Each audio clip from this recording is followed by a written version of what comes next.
was recorded in the 20s and the 30s. This was the first time people spoke for themselves, about themselves, to strangers, to total strangers. You know, that's a gigantic leap forward in music. Now every time I'm walking down the street, some pretty mama, she start breaking down. Stop breaking down.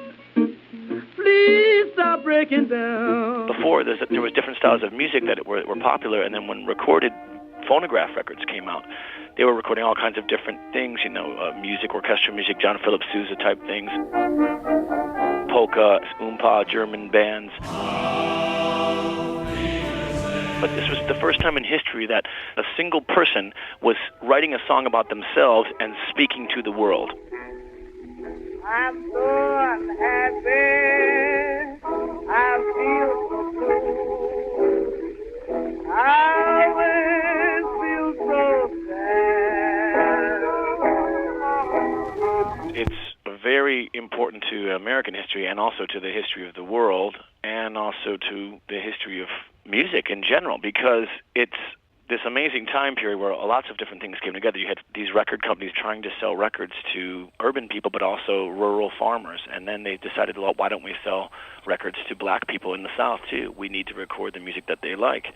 So they brought a lot of these blues musicians up to Chicago and Wisconsin to record the first moments of modern music. I just know sure that work was going to start. Mr. Man.